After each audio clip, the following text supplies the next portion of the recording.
Perang Sampit atau tragedi Sampit adalah sebuah peristiwa kerusuhan antar etnis yang terjadi di Pulau Kalimantan bermula sejak 18 Februari 2001. Konflik ini berlangsung sepanjang tahun tersebut. Konflik ini pecah di kota Sampit, Kalimantan Tengah sebelum pada akhirnya meluas ke seluruh provinsi di Kalimantan, termasuk ibu kota Palangkaraya. Konflik ini melibatkan dua buah etnis antara suku Dayak asli dan warga imigran Madura dari Pulau Madura. Konflik tersebut pecah pada 18 Februari 2001 ketika dua warga Madura diserang oleh sejumlah warga Dayak. Konflik ini mengakibatkan lebih dari 500 kematian, dengan lebih dari 100.000 warga Madura kehilangan tempat tinggal di Kalimantan. Dari laporan data, tidak sedikit warga Madura yang juga ditemukan dipenggal kepalanya oleh masyarakat Dayak dalam konflik ini. Konflik Sampit tahun 2001 bukanlah insiden yang terisolasi karena telah terjadi beberapa insiden sebelumnya antara warga Dayak dan Madura.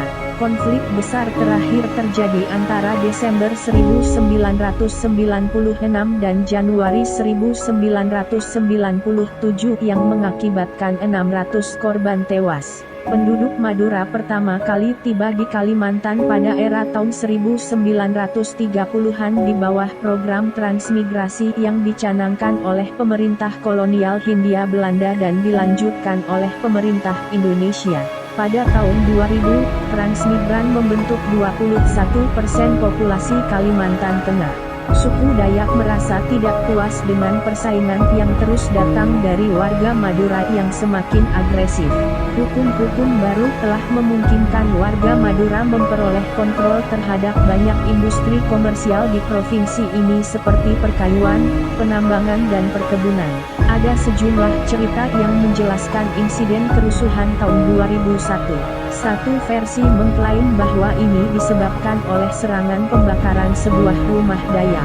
Rumor mengatakan bahwa kebakaran ini disebabkan oleh warga Madura dan kemudian sekelompok anggota suku Dayak mulai membakar rumah-rumah di permukiman Madura.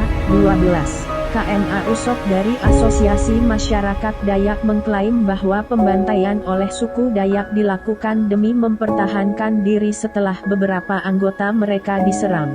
Selain itu, juga dikatakan bahwa seorang warga Dayak disiksa dan dibunuh oleh sekelompok warga Madura setelah sengketa judi di Desa Kerempangi pada 17 Desember 2000. Versi lain mengklaim bahwa konflik ini berawal dari percekcokan antara murid dari berbagai ras di sekolah yang sama. Skala pembantaian membuat militer dan polisi sulit mengontrol situasi di Kalimantan Tengah. Pasukan bantuan dikirim untuk membantu pasukan yang sudah ditempatkan di provinsi ini. Pada 18 Februari, suku Dayak berhasil menguasai Sampit. Polisi menahan seorang pejabat lokal yang diduga sebagai salah satu otak pelaku di belakang serangan ini. Orang yang ditahan tersebut diduga membayar 6 orang untuk memprovokasi kerusuhan di Sampit. Polisi juga menahan sejumlah perusuh setelah pembantaian pertama. Kemudian, ribuan warga Dayak mengepung kantor polisi di Palangkaraya sambil meminta pelepasan para tahanan. Polisi memenuhi permintaan ini dan pada 28 Februari, militer berhasil membubarkan massa Dayak dari jalanan, namun kerusuhan sporadis terus berlanjut sepanjang tahun.